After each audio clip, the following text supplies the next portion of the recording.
Yo, hey, we're here with Grubby, who did pretty well at this MLG event. Hey, so what's up? What's up, Wax Angel? Nice articles on TO. Thanks a lot. Now, speaking of the articles, I don't know if we made fun of you. It was like a backhanded compliment that, a few months ago that you were a good foreigner, but not quite at the level to beat Koda's Koreans. But this tournament, you did really well. Like, starting this year, 2012, you've improved a lot since we saw you play like Home Story for like then and now. I think it's a big improvement. Like, what do you think changed? I think mentality is the biggest difference. Like I sometimes still suffer from it, but sometimes I don't believe that I can beat someone, and then I kind of defeated myself to begin with. For an old dog like me, that shouldn't really happen, but still, like, you look at people's skill and you're like, whoa. Obviously there's people to look up to skill-wise. Some excellent players here, like Marine King, Dongagu, they inspire fear even in the most stalwart soldiers. But in any case, I'm like kind of starting to believe that I may not necessarily be, an equal in terms of overall skill, or even the upper dog. But even though I'm the underdog, I still think like on a good day I could beat anybody. And this is of course an essential belief to have when you're a pro gamer. And yeah, even if I'm a big underdog, still I can win, right? Like, they can make mistakes, they're not perfect, I can win. But so I think mentality is a big part of it. And of course I train steadily. I don't think I ever had any explosive improvements, or like crouching tiger, hidden dragon, and suddenly I pounce on the scene. But as long as I keep improving steadily, then I don't need to be afraid that I'll fall behind, and maybe I'll just creep forward little by little, and hopefully faster, but a little by little is good enough. Well, like, when's the last time you actually felt like an underdog? Because like Warcraft 3, you're one of the best players, if not the best player in the world at certain points in time, like probably maybe the best Orc player of all time. It's like, when's the last time you actually felt like, wow, I'm an underdog? Like, do you even remember feeling that way? I didn't really feel that way, like how you described me in Warcraft 3. Maybe in 2005, 2004, yeah, and 2006 to some extent. But I think you could make a claim for me being like the most accomplished Warcraft 3 player. Of course, there's some people in every camp, but you can make a claim when you look at like my total track record, because I've been playing for long and been very consistent, and I've kept my motivation up when other people like got burned out or they quit or whatever.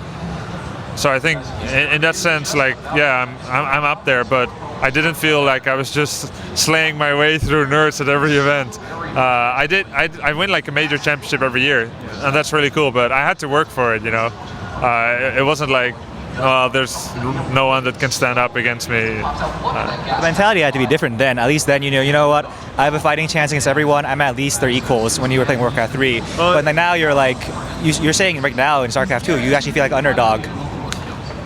It depends against who, right? Like, for example, for TSL 4, there's 10 chances. I feel like I'll definitely qualify. Like, I don't see any chance of that not happening, even though there's a lot of skilled players, and time will tell whether it's really true. But I feel like that should not be a problem if I really commit myself to it. But then if we look at Warcraft 3, one of the things that's really different is, like, I knew that there's opponents who I simply won't lose to, even though they're very close in skill, perhaps. Like, I won't lose. And there was just a few players whereby I'm like, oh, that's gonna be tough. Like, I might be the underdog. But like in StarCraft 2, even if I could say like, oh, maybe I'm top 10 Europe now, or even better than that, based on the last tournament performances. Even if I say that, there could still be a rank 50 or a rank 150 guy in Europe who I could lose to. Is that my fault as a StarCraft 2 player that I'm not good enough in my fundamentals, or is it something about the game, or is it something about how young the game still is? So these are some differences. There was a very clear way of separating yourself from people who were less good than you in Warcraft 3, and I'm not sure if we've reached that point in StarCraft 2 yet. But anyway, I'm just ranting. Lots of theories and nothing really proven. All right, like StarCraft 2 could be like right now too coin flippy between like people. What's that? Like StarCraft 2 maybe is too coin flippy right now at current skill level, so you never know who can beat who. I don't use that term, but it's just something I've noticed. Hey, can I still play? All right, cool, thanks. All right.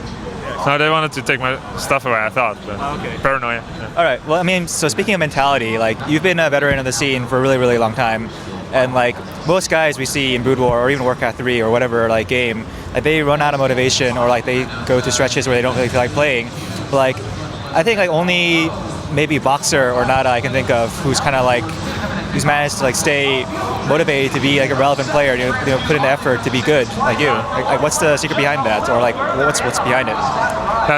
I just think it's my greatest skill, I guess. Like besides anything else which people have accused me of or praised me of, I think having fun in the game, enjoying myself, has been like the major consistent factor, which probably kept me going even where others were like, oh, I'm so bored, or I'm not motivated, I don't feel like training. Like, never had that problem, so sorry, can't relate, bro. You mad?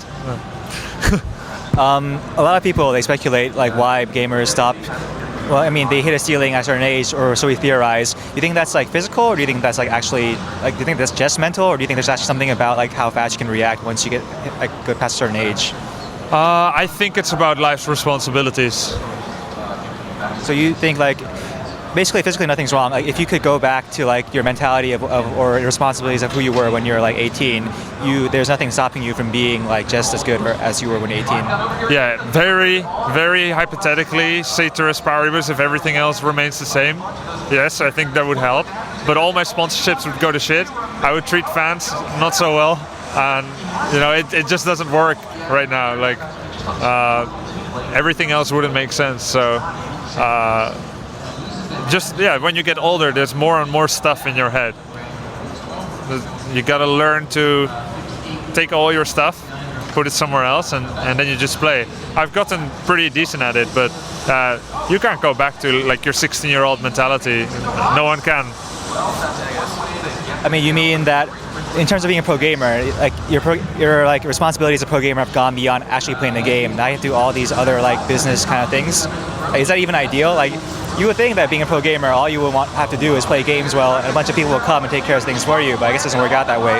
No, I don't think it's like that for anyone anymore. Like now with streaming and with such a great interaction that we have with the communities like Team Liquid, Reddit, and so on. I feel like any person who just wants to play and like fuck everything else, I think they're gonna feel a little bit left out. Like maybe not now, but maybe sooner or later. Look at, for example, sports stars. Like they can't really afford not to do interviews or not to do sponsorship stuff. I think it makes a lot of sense that like you gotta learn how to deal with the whole package. And I don't think it's like necessarily only a disadvantage. In fact, I don't think so at all. I think what you get back for it is a more well-roundedness about being able to do other activities, but also like I may be older and like have some responsibilities or whatever, but I also have a kind of mental fortitude, and I can feed off of the crowd's energy.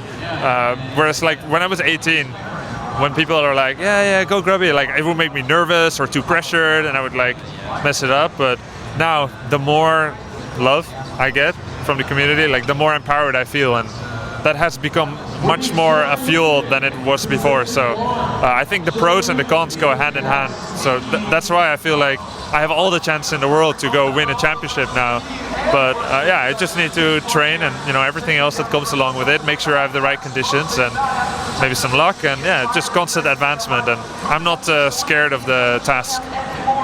Okay, so this tournament, the foreigners did surprisingly well. You, Zoc, and Sase all did well. Stefano. Well, oh right. He's a given. You start to like not mention it because it's like... It's like a given now. You forget. So what's your take on it? Is this like a one-off that just happened somehow, or is it like... Yeah, how do you interpret the events of this tournament? Oh, I'm proud of us. I think I'm proud of us. I think the gap between the people you just mentioned and the average South Korean who performs really well is non-existent to very, very small. So I think that's nice. I kind of predicted that like 1.5 years ago that we would get to that point where Koreans are dominating again, and then there will be like about 10 foreigners who can keep up with the Koreans, and the rest kind of just there or just not. That's the figure I had in my head, and that seems about right? 10. So are you saying you're a top 10 foreigner? I don't think so, but either because I mean, it's hard to say. Like, you've got tons of people who can't get visa, or they don't get the same opportunities, or I don't think probably so that I am, but I don't mind. It's like two different mentalities. On the one hand, I look at, like, just statistically like a caster or an audience would look, and then you can probably make a really solid case that I'm not. But then, like, the mental fortitude part, which is my own driving confidence, says, like, yeah, sure, totally. Like, what the hell, why not? Like, yeah, and if not now, then someday I will be, So you think you can keep like improving at this pace, and you can like truly become like one of the top players in the world, like who can go to a championship, like win that MLG? Yeah, why not? I think so. Cool. I guess let's wrap up because I think we're running out of time. Any shout-outs or anything you want to say? Yeah, shout out to my new main sponsor, BenQ. We announced the news yesterday morning. Well, obviously, I don't know when you're gonna upload this, but new main sponsor, BenQ. Really cool. Also, my partner, Twitch TV, and of course, all the fans who were cheering for me. I wasn't even able to read all the tweets. It was such a long list, but thanks so much. I'm gonna try to do even better next time, and your love keeps me alive. Thanks. All right, thanks, Grubby.